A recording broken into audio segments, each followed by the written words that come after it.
Hi there. This is FraterIAC. Now, the next video in my talismanology series is going to be about hematite because I can share some things with it. It's a special stone to me. Hematite uh, symbolizes the blood of the earth. It's the primary source of ochre, it's iron ore. There's a lot of interesting things about it. Um, and I want to talk about how it can be used talismanically. It can be a talisman or it can be a charm.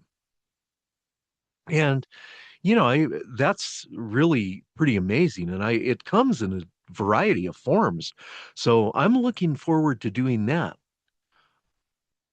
But in the meantime, we have this question from Brother Volney.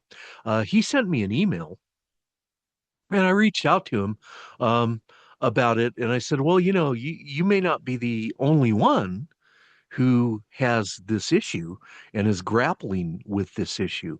And I'd like to make a video because I want to talk about the science behind it. And he said, oh yeah, that's fine.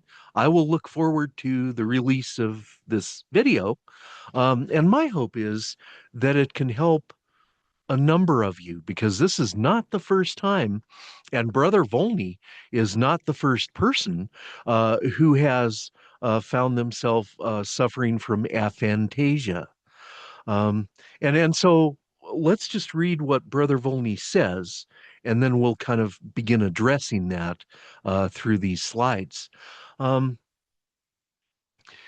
he writes, I have always used analytical thinking, which is why, at the age of 28, I find myself suffering from aphantasia. I'm working on it through Trataka, which is a yogic practice of steady gazing that helps develop the will and the ability to focus, and image streaming, while also working on my elements and my elemental balance. However, I would like your opinion on what you think is causing this and if there is a solution I might not have thought of. And the answer to my answer to that is yes, there may be a solution that you haven't thought of yet. Um, I've had a lengthy career, and part of that I have done a lot of research and applied um, things that I learned about human cognition. And so, what we're going to talk about here is how the science works behind changing your mind. Now, let's lay out a background here. First of all, in the beginning, of Bardon, the first two steps of Franz Bardon's Initiation into Hermetics, which is the book that I'm referencing, and the initiatory path that I'm referencing. It is my path. I chose it because I really liked it. I liked the soul mirrors. I like the emphasis on active introspection. And I certainly have gained a great deal from learning not only to master the elemental energies within myself, but then to apply them externally. And so I want to talk about this in the context of how powerful these techniques that he gives you are in terms of creating new neural pathways in your brain. More on that later. But first, let's look at the big five. You have the magic of washing, eating and drinking, breathing, autosuggestion, and acts of volition. And then we have what Brother Volney is talking about, which is the visual portion of the exercises Bardon puts out in step two about sensory imagination. So let's go on. And the first thing I like to do is look at what Bardon actually says, and then we can kind of go from there. The first four bullet points are his words. The last part the last bullet is my words, because I want to talk a little bit about how it applies, and I have applied it in my own life. in terms of acts of volition. So let's talk about this first. Okay, so and look at the words because words matter. Okay, and so in the magic of breathing, Bardon says whatever you're trying to achieve, whether it be peace or success or health or whatever, must be imagined so intensively that the air which you inhale is impregnated with your wish to the point that it has already become a reality. Think about that. It must be imagined so intensively that it has already become a reality.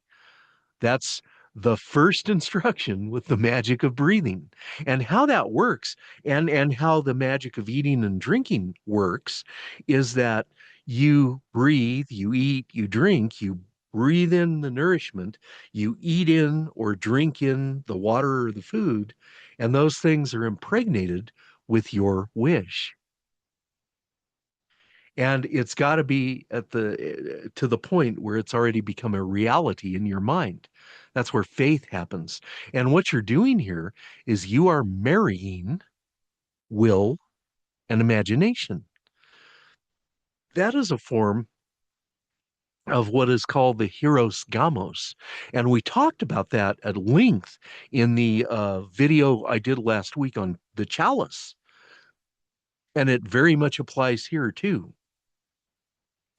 So, for eating and drinking, again, place the food you're about to eat directly in front of you or the water. And I only drink water.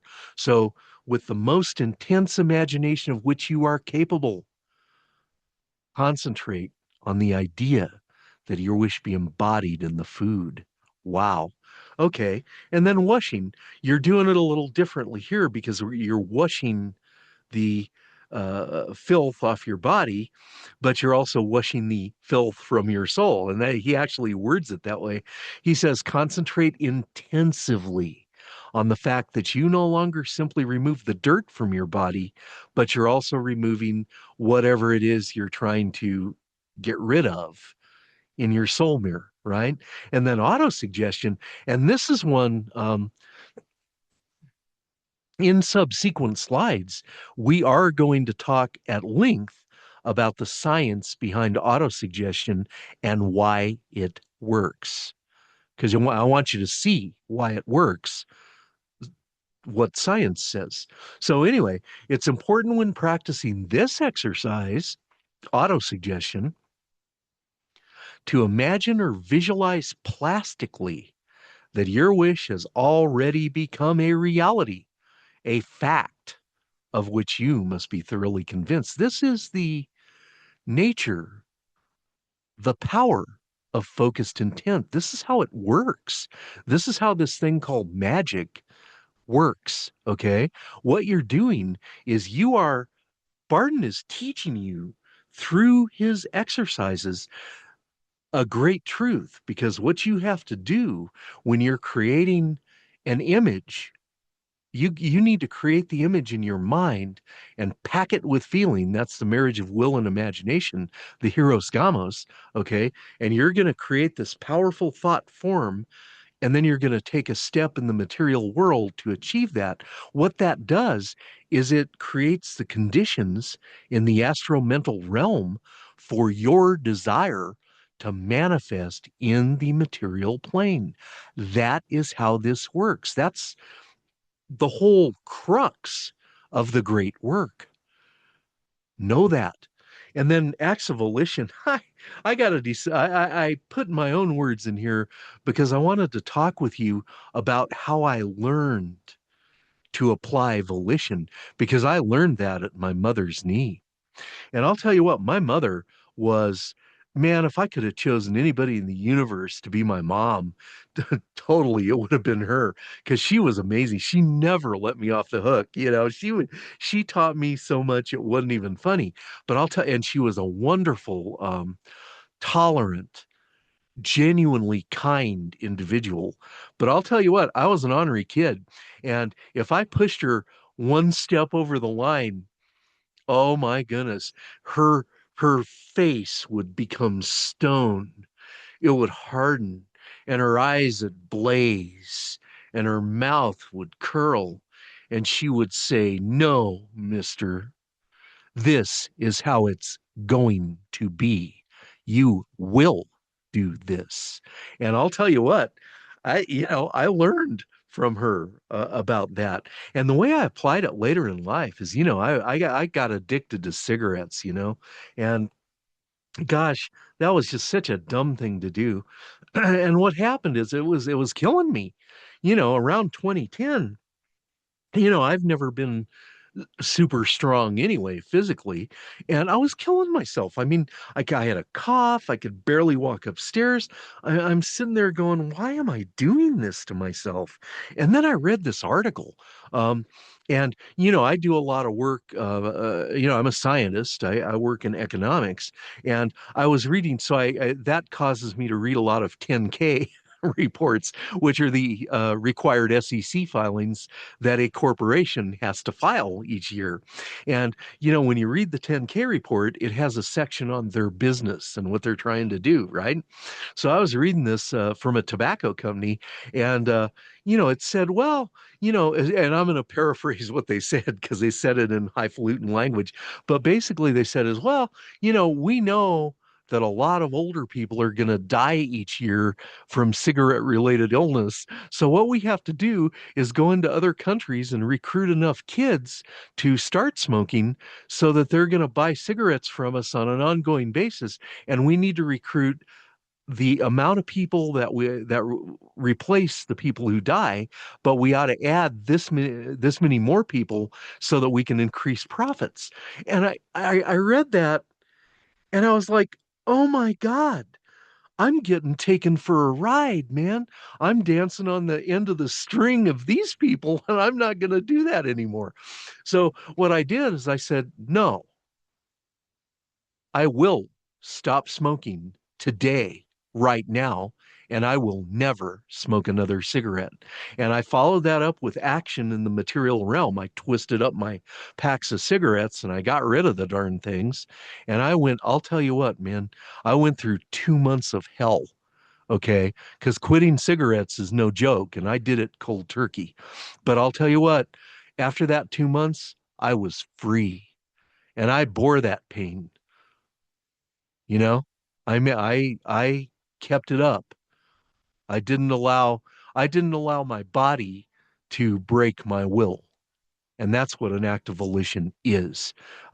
You're imagining what life's going to be like when the negative characteristic is transmuted and you apply your will to decide to overcome it. And then later, in the context of sacred magic, you are applying your will and you're creating this image of how things are going to be after your desire manifests in the material realm, and then you're taking an action in the world, in the material realm, to make that happen.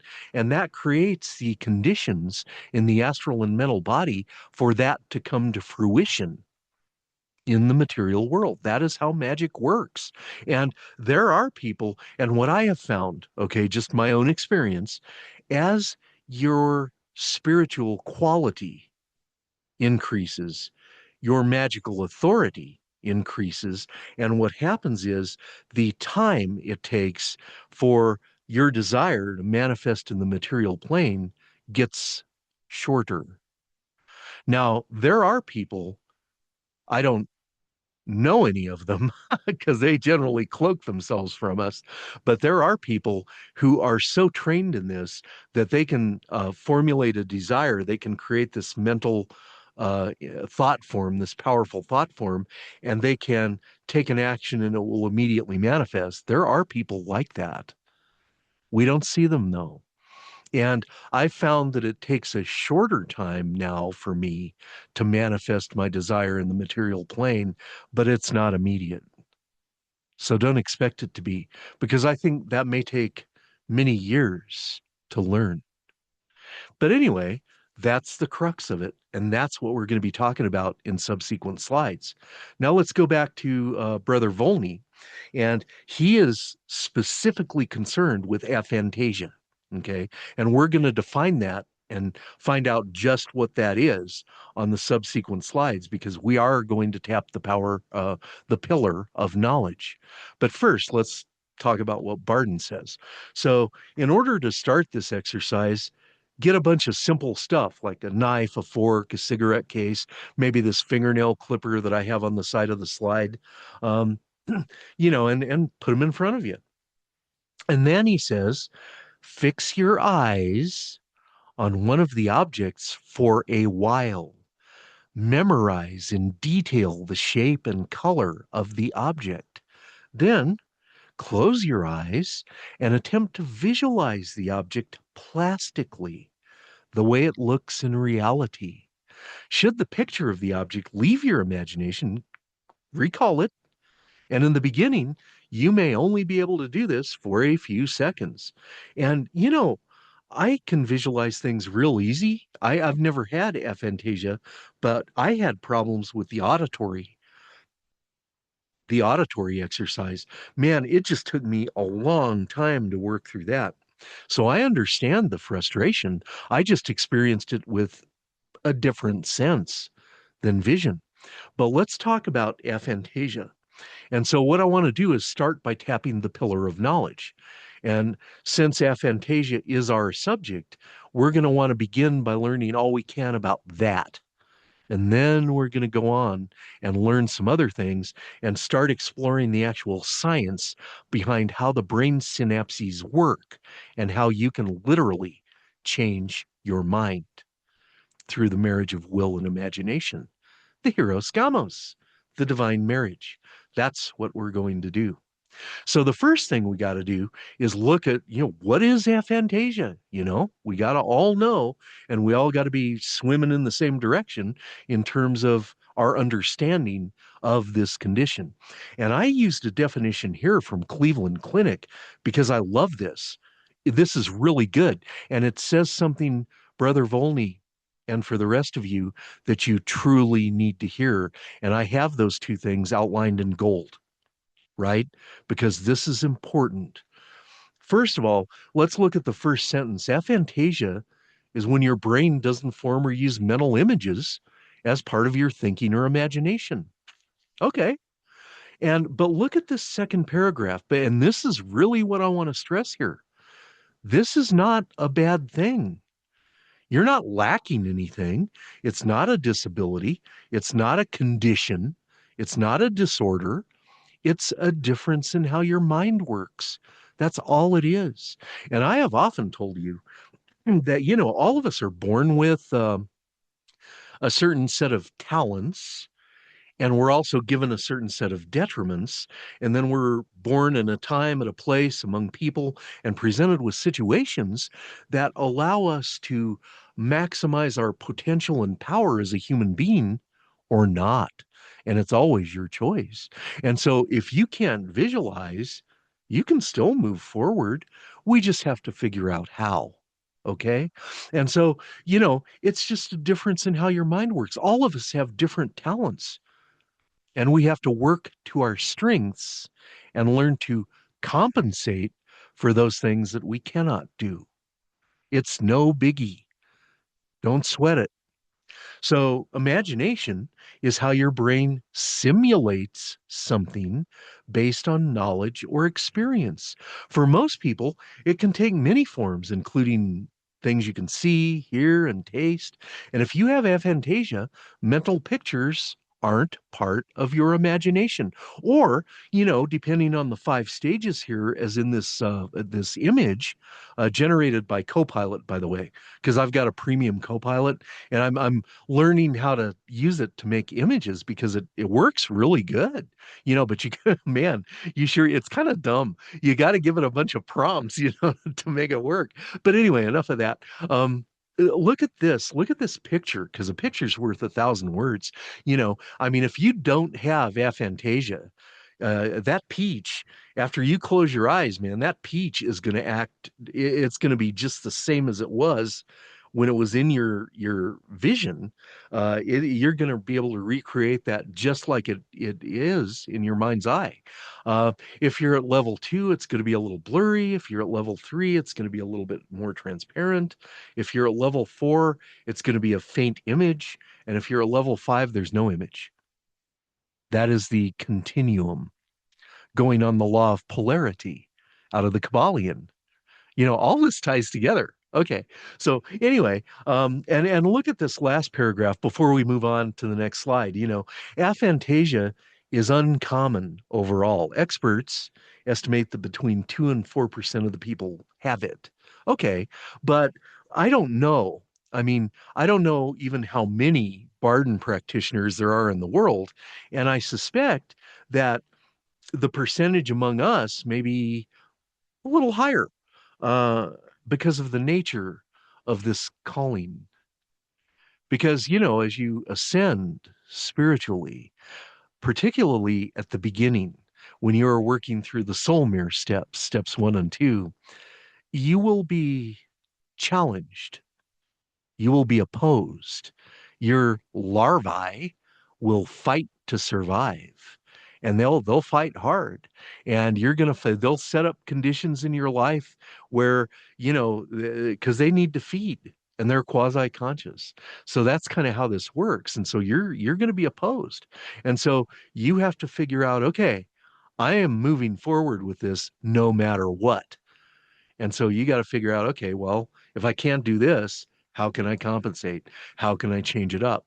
And so that's what we're going to talk about. But we're also going to talk about how it may be that you can retrain the neural pathways in your brain to allow you to remember this skill.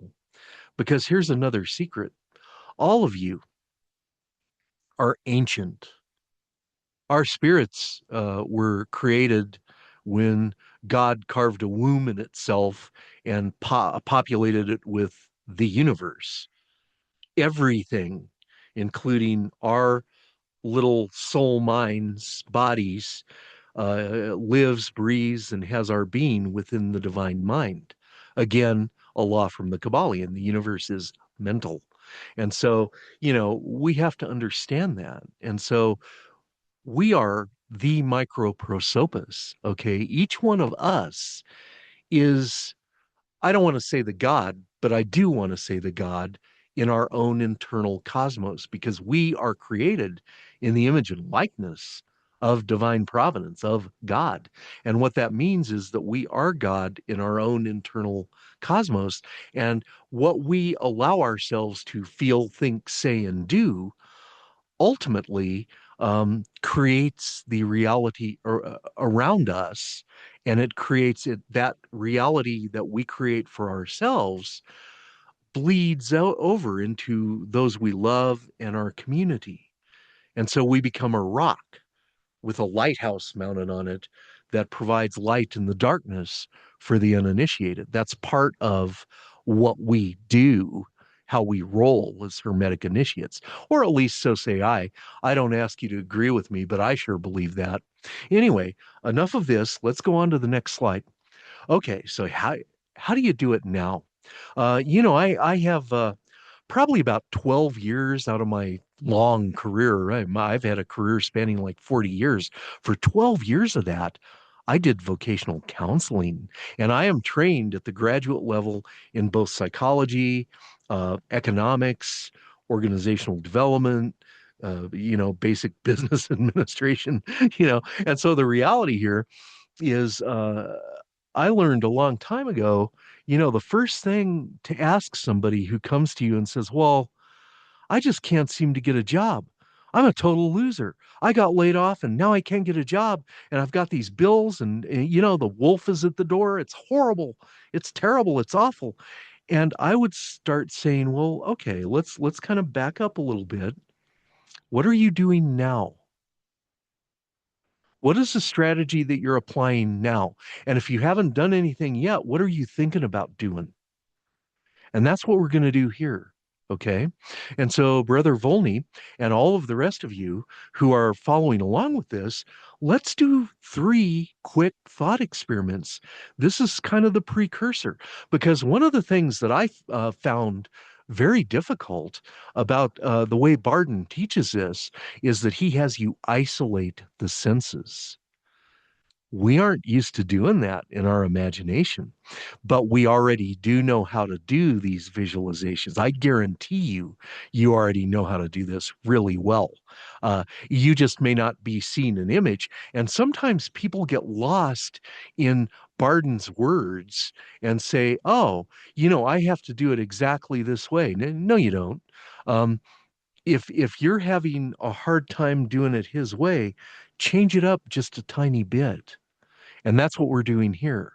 And so with these thought experiments, bear with me because I gave you a couple of these in the videos that I did on steps 1 and 2 of initiation into hermetics, but it's the same thing because this is an important exercise and what it's going to do for you is give you a little more confidence that, hey, you're going to be successful here. You're going to be able to do this. You already can do it.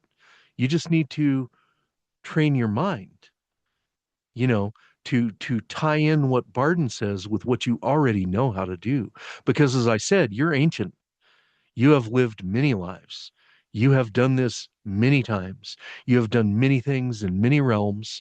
And you actually, as part of the advanced steps, you're going to be able to reach back to that place in the astral realm where your past lives reside.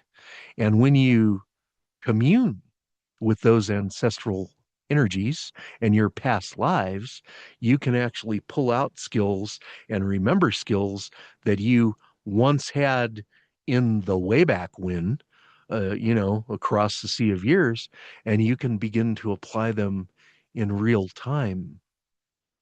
But those are advanced things. And first, we have to do this. So now, let's say you need something at the supermarket you usually shop at. You need coffee.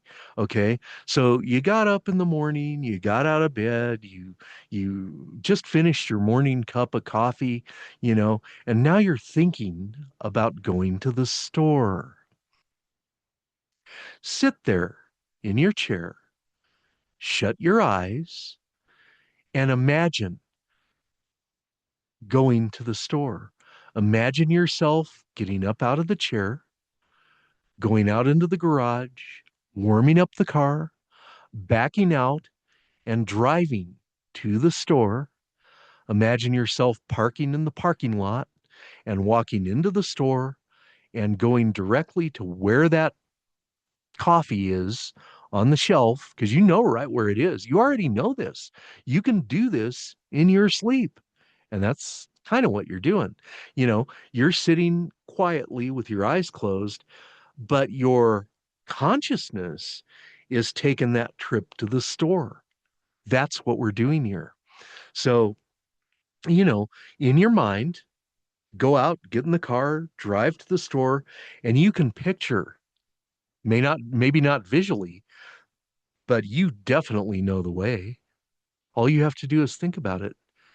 What route am I going to take? Oh, okay. And you'll get in the car, you'll in your mind, and you'll drive, you'll take that route, you'll get in the store. And in my store, I shop at a Kroger. And so I go in, I walk in, and the coffee, I have to walk in past the cash registers, and then I have to turn left, and then about 6 or 8 aisles in, I have to turn right, and about halfway down that aisle on the lower shelf is the kind of coffee I use. Mrs. Olson, the best part of waking up is Folgers in your cup because that's the coffee I use because it's cheap. Anyway, enough of that. Um, and imagine yourself going to the store, going down that aisle, looking at the Folgers because it's red, and you reach down, you grab it, you carry it up to the cash registers, you pay for it, and then you go back out to your car and you come home. Do that in your imagination. Guaranteed you already know how to do this. This is just, a lot of people have so much anxiety about whether they're going to be able to do these exercises. Bardon is just capitalizing on things you already know, but he's adding a little bit of discipline to it. That's all this is. And so let's look at the second one because this is one of my favorites. Oh, I'll tell you what, my maternal grandparents passed away when I was 5. So I was very young, but I have some just absolutely vivid memories of interactions with grandpa. And certainly I have memories of going to the holiday dinner, you know? We went to a Christmas dinner there one time, and I still remember it. And I was just a little child. And I'll tell you what, we drove for like an hour and a half to get there because they lived in a different city. And we drove for an hour and a half, and we drove past stockyards because he was an old farmer, and so there's that smell. So you go through that smell. And so I could still smell the stockyards when I'm doing this memory. And then I go through the stockyards. We finally got there and we go into the house and it's narrow. It's a narrow house. It's an old house. And you go in through a narrow living room and there's an arch at the back of the living room that leads into a very old-fashioned kitchen. They started with an ice box. I mean, seriously, they only upgraded to a refrigerator. There was no dishwasher. It had a big sink, one of those big slop sinks, and that's how their kitchen was. And it had the stove was something to behold, But and the smells. Oh my gosh! I walked in to the house, and I can still remember. I can still remember how warm it was and how inviting it felt and how all the people that were part of our family. And my mom had 4 sisters and 2 brothers. So it was a big extended family. And I remember just being a kid and walking in there and smelling the turkey, the stuffing, the sweet potatoes, the mashed potatoes, the beets. We had potatoes au gratin. I mean, it was a feast, and my mom, when we walked in the door, she went back in the kitchen with grandma and her 3 other siblings, her 3 sisters. And man, they would put that meal together and it was fantastic. Gosh, they had rolls. It was great. And, you know, um, so what I want you to do is reach back to a very, very pleasant childhood memory of your parents taking you to a holiday meal. And if you don't have that, reach out for another pleasant memory. But most of you should have that in your that treasure, that treasured memory, and live that, relive that event in your imagination. And the way you do that is, you just get in the asana posture, you're sitting in a chair, it's the throne asana, and you steady your breathing, close your eyes, you just clear your mind, and then all of a sudden you focus on that event and you relive it. Think about the ride in the back seat because I always rode in the back seat. I was a child, so I was in the back seat of the car and we'd drive to the place, we'd get out, we'd go in, think about that memory, relive that memory. Imagine every detail that you can remember from it. That's what that's what we're doing. That's what we're doing with these soul mirror exercises. That's what we're doing with these visualization exercises. Except here, it's much easier because you're combining the senses. And I want you to do that now so that you can get the confidence you need to then begin to isolate them. Okay. So that's what we're going to do. So the third, mental exercise is work. Most of us have jobs. I certainly do. And if when you're about to go to work, I learned a long time ago, when you're going to go to work, you got to think about what you're going to do and list the tasks that you have to accomplish that day. And then you prioritize them. Which one am I going to do first? Which one am I going to do second? Everybody does this. Well, not everybody, but you should, because it's a way to be more successful in your career, but it's also a way to be more successful in magic because this goes across the board, right? So Do that. And those are the three thought exercises that I have for you. Play around with these. Get some confidence because guaranteed you can already do this. You just have to do it on your own terms. But there's nothing you're if you're human and there's nothing here that you cannot do. And again, for Brother Volney and those others who have aphantasia to some degree, don't sweat it because you've already long ago learned how to compensate for that. Work to your strengths. Okay, enough of this. Let's move on. I love this. Look at this image. I love this image. Because when I was in high school, boy, I'll tell you what, I had some friends that gosh, they were in theater and they took me backstage one time and they showed me how they made the props and all the ropes and stuff behind the scenes and how the curtain works. And I was like, wow, I was pretty fascinated by that. And this image is courtesy of Copilot. It did a really good job giving me this. I love the way it did it. So, but enough of that. Let's do look at how the science works. First of all, let's look at the eye. Okay. How does your eye work? You know, because here's the great secret. It is not your eyeball. It is not your eye that sees. Did you hear that? It's not your eye that sees. It's the brain that sees. Let me explain. Uh, Consider this picture on the right-hand side for a moment. You have an eyeball, and basically the visual stimulus comes through the retina and then it goes through the optic nerve and the images come in through the eyeball as a sphere and so the images come through it upside down. I have a glass ball that I use in evocation, and I have a triangle of manifestation with an inset black circle, and I place the crystal ball in the middle of the black circle, and I take the sigil of the spirit that I want to commune with and I put it upside down behind the crystal ball, and it shows up through the crystal ball right side up because that's how spheres work, visually. So anyway, it comes in upside down, and from each eye, this optic nerve goes, and then it meets in a little bow tie shaped thing called the optic chiasm.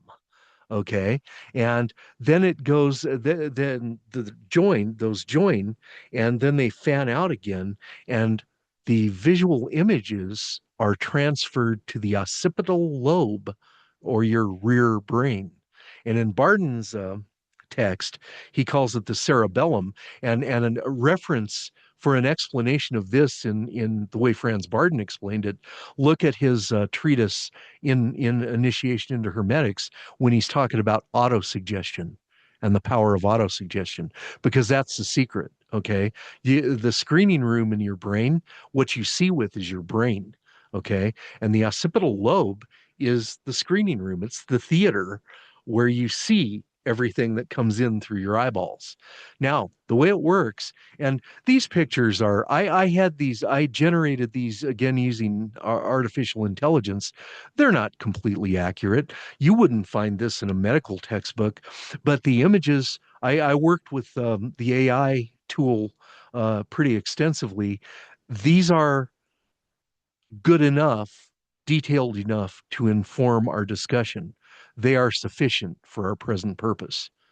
So this is how your eyeball works, and you know the optic nerve. The thing about the optic nerve, and this is a good study for you a bit later, because this is a knowledge business. You got to know about this stuff.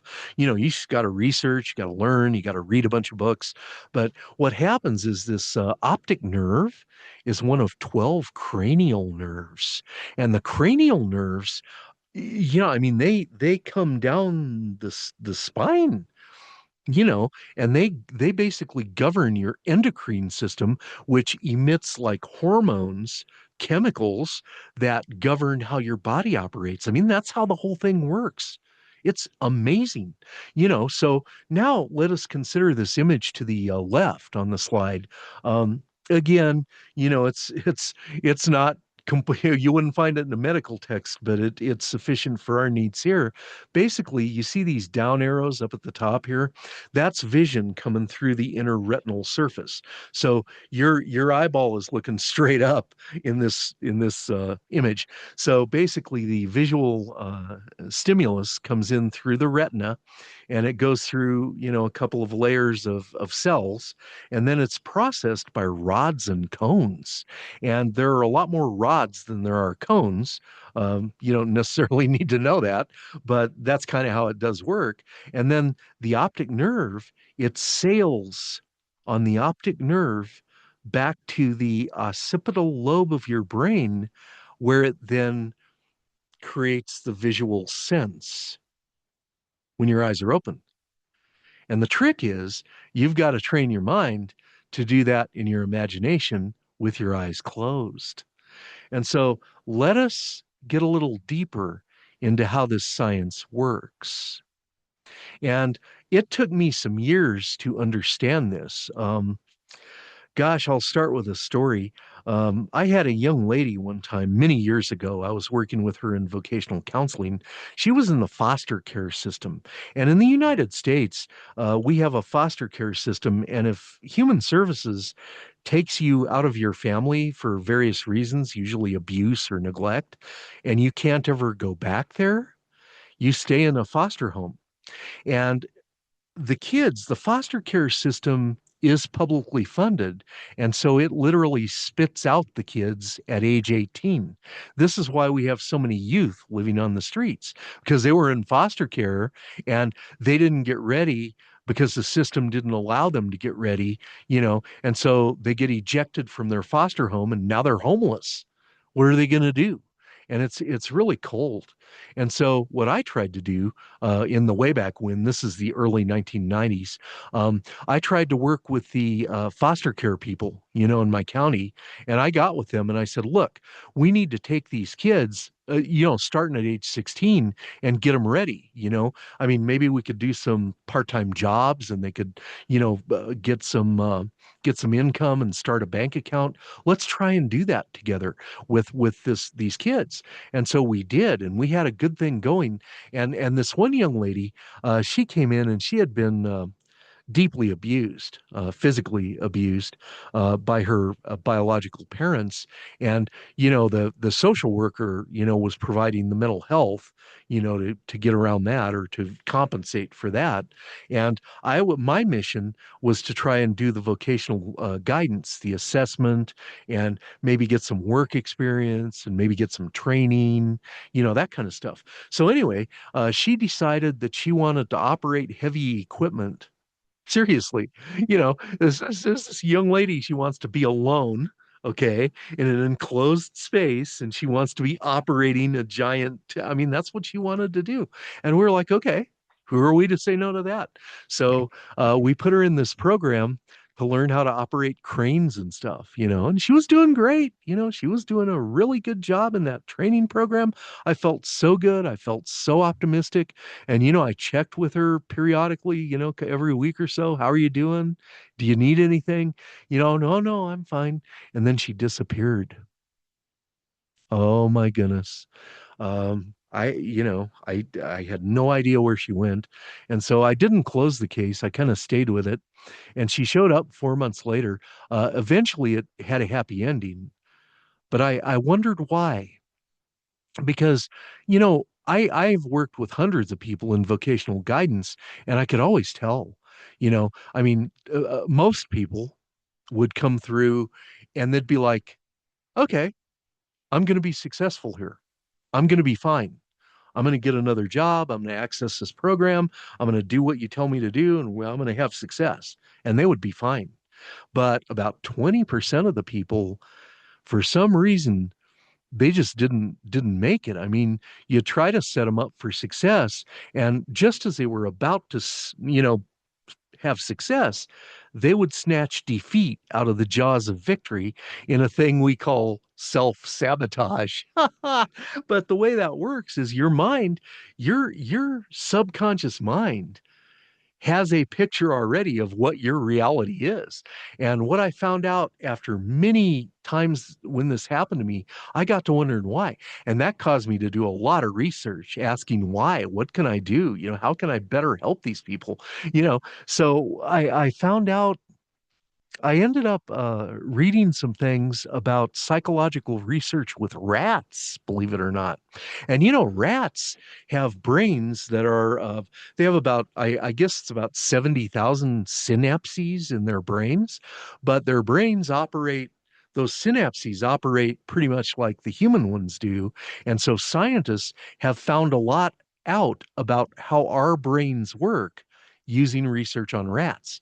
And so so essentially what happens is that if you've told yourself you're a loser, for like years and years and years, you start having success, you start being in a position to get out of that and start having some real success, your subconscious mind's going to stop. It's going to say, stop.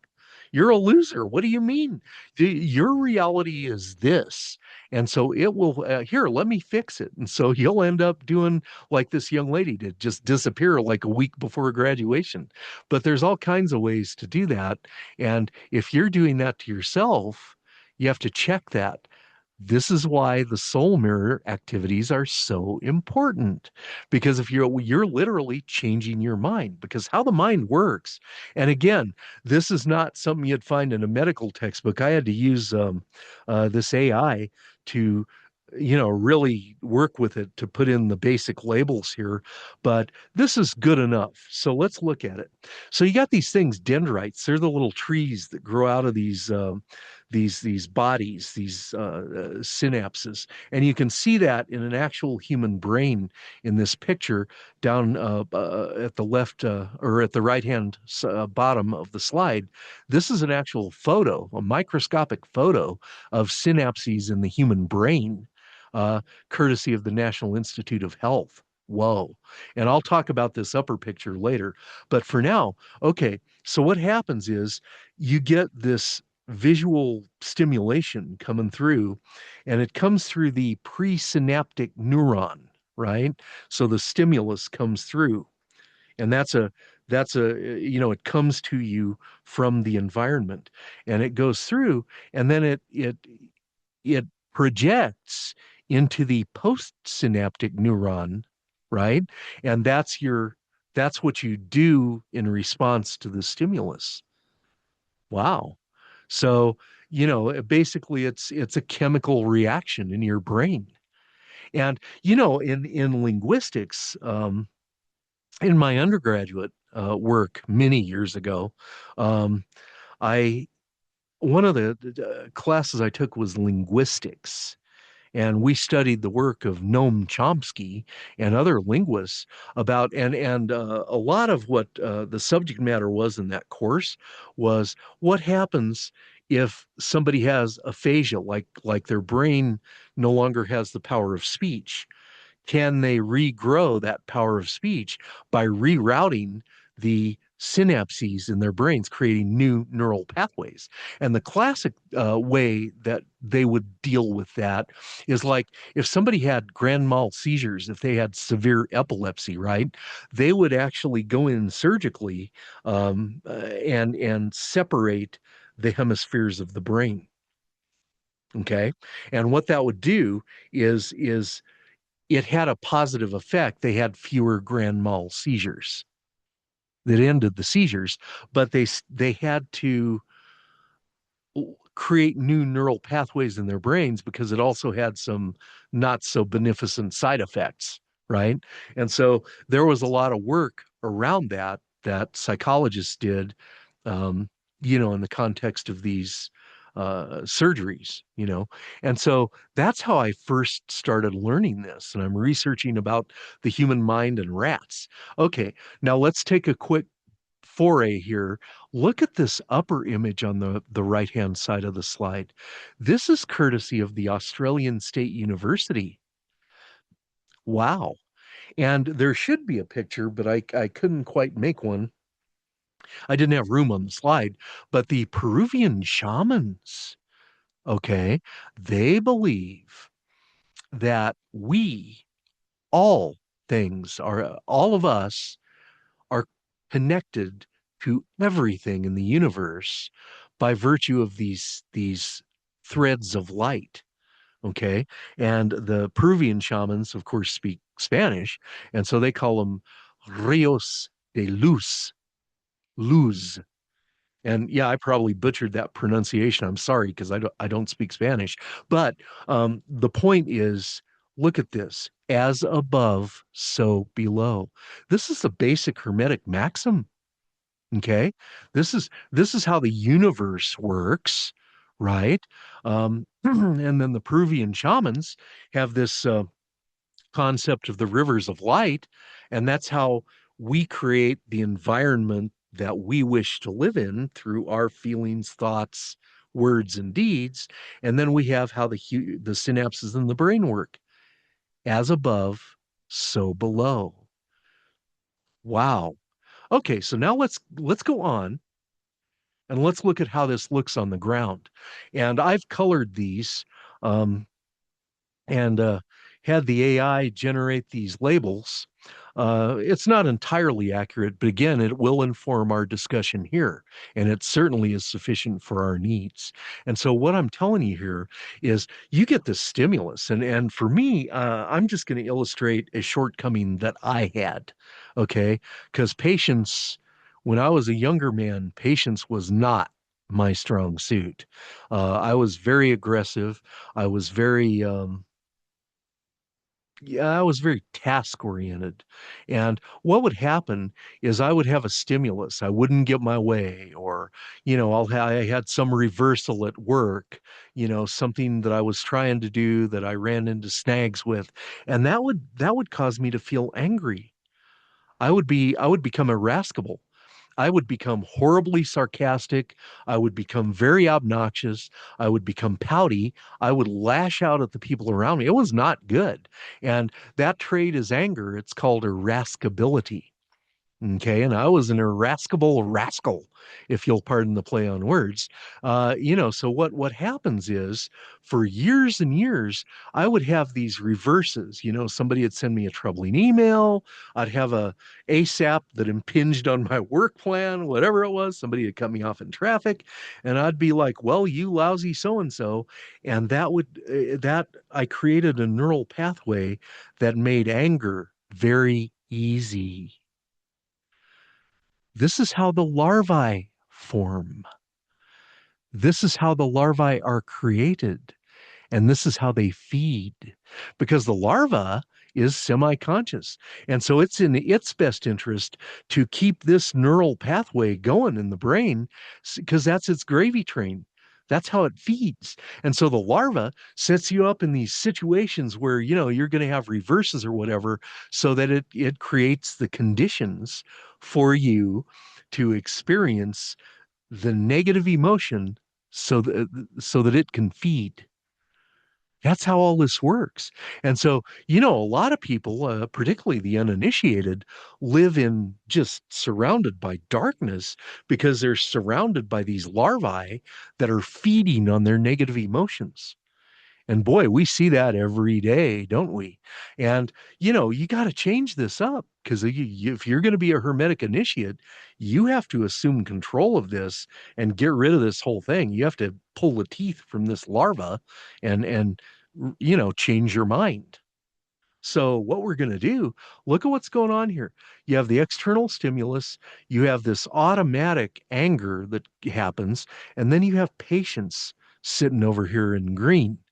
And it can be like this big red one if it's activated.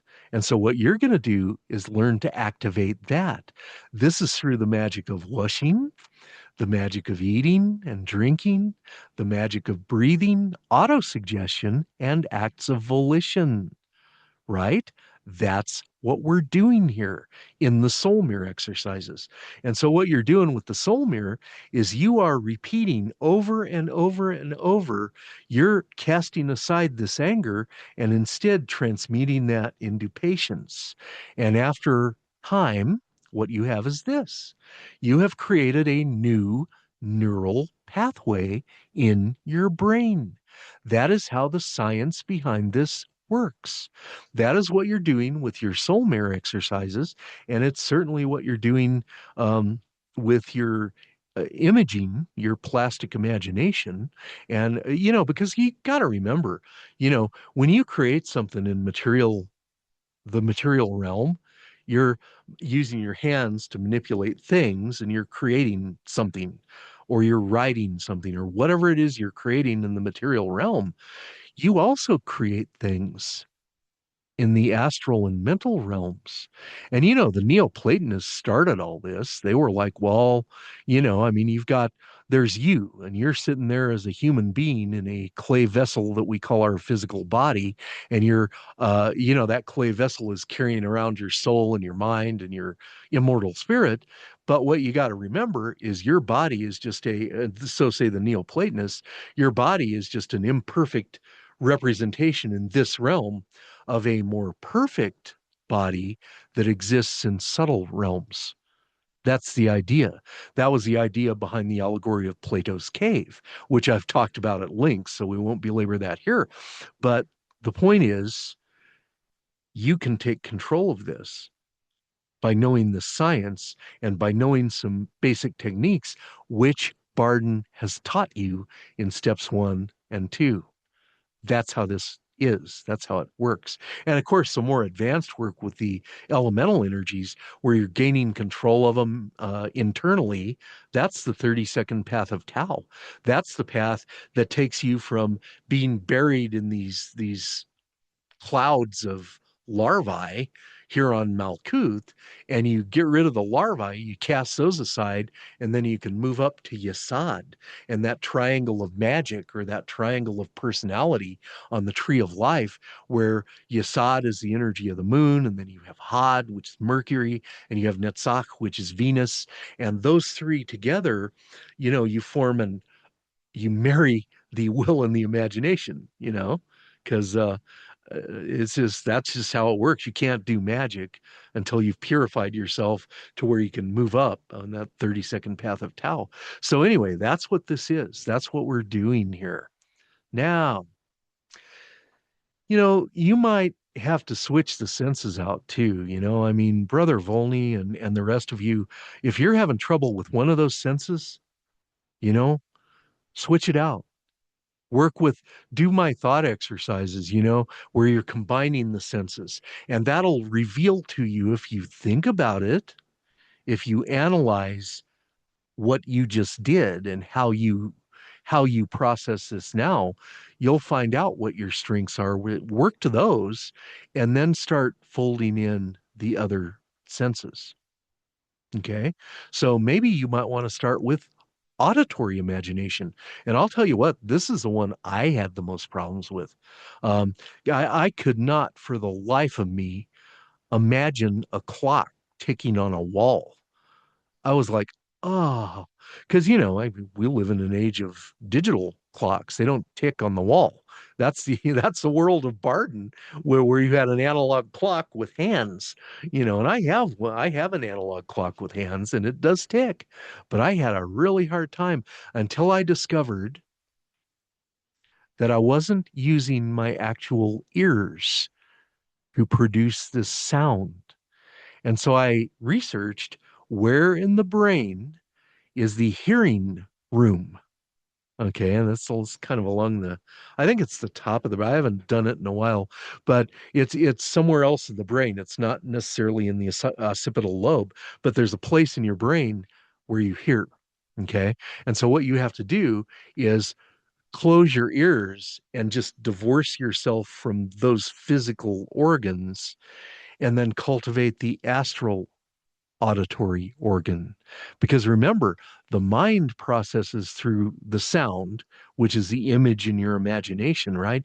But the breath is the imagination. So you're marrying the will because you want to hear the sound. You're trying to hear the sound in your imagination, and the imagination is the other part of that. It's the hieros gamos. And so when I discovered that, I was able to do it I can do it now with a clock ticking.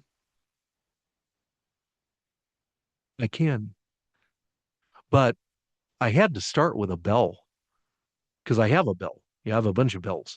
And so I started with those and I would ring the bell, or I have this Tibetan bell. It's got a couple little brass cymbals, it's on a leather kind of cord and you hit them together and it makes a wonderful sound, great for cleansing stones as well.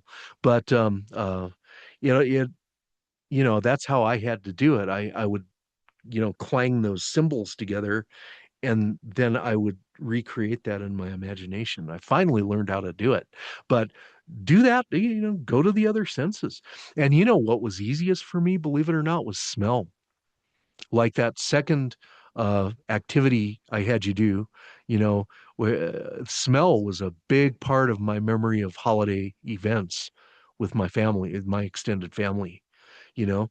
So maybe switch it out a little bit, and remembrance. What we're talking about here is you're remembering how to do what you already know in a more focused way. Believe that because it's true. You already know how to do these things. You just you just may do them a little differently than what Bardon tells you, but you already know how to do them and you are going to be the powerful human being that you deserve to be. You will experience success with this. You just have to kind of do it on your own terms, if that makes sense. Now,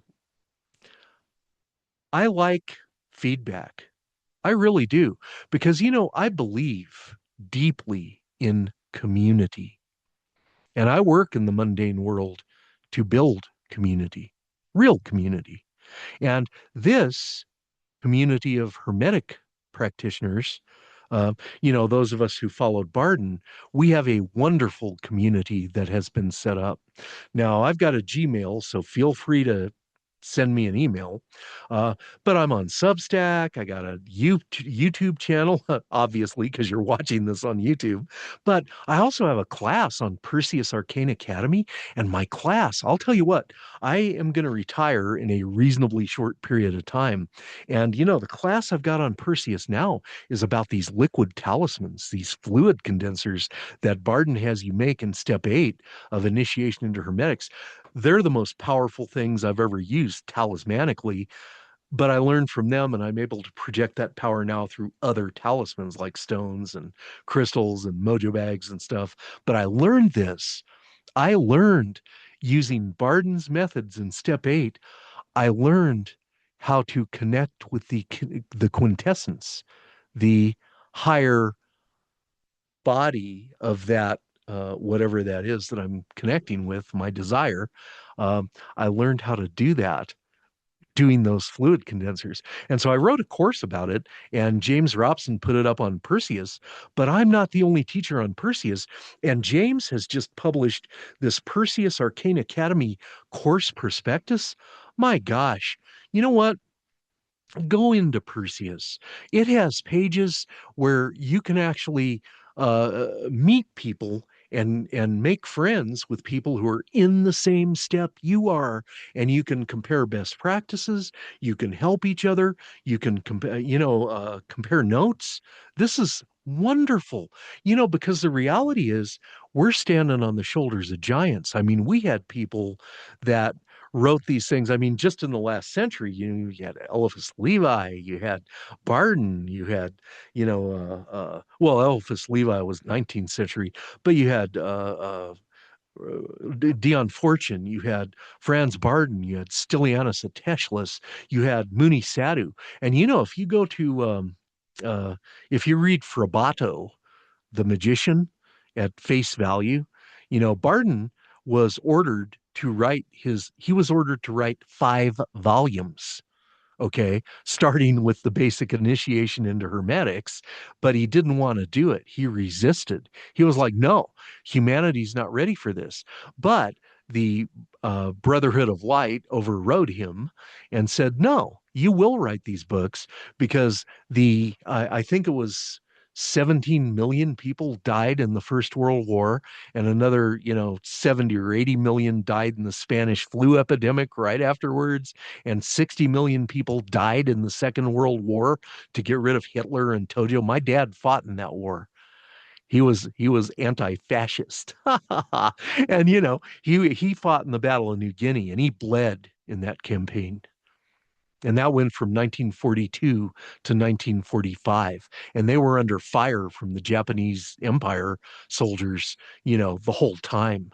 It's crazy, but anyway, enough of that. I don't know how I got off on that tangent, but there are other courses. And that's my point. I'm not the only teacher. Go in, join the community, be part of the community. And then the other thing, look at Falcon Books. Oh my gosh. I've got a 5-book series that's going to be coming out, on talismanology, beginning, intermediate, and advanced, you know, and that's going to be coming out over the next couple of years. Falcon Books is great. And I'll tell you what, you follow this link and you can see bundles, you can see all their titles, because guess what? This really is a knowledge business. Not only is it a community, but Falcon Books has compiled different voices, modern voices. And we have teachers in Perseus Arcane Academy that are writing books, myself included, that are being published by Falcon Books. We're standing on the shoulders of giants. And the fact that we have this internet community allows us to use human cognition and reach further and bring to remembrance all of the secrets from this Hermeticism that were lost, almost stamped out in the Dark Ages. Because, I mean, we are at a point now where there are teachers in Perseus that whose classes are just doing pioneering work, adding to the knowledge of this. The 60 skills guys, Andre Consciencia's group, Martin Falks has session. There are a lot of things that are going on, not to mention the Masonic lodges, the Rosicrucian lodges, the other Hermetic groups. These are they're part of our community.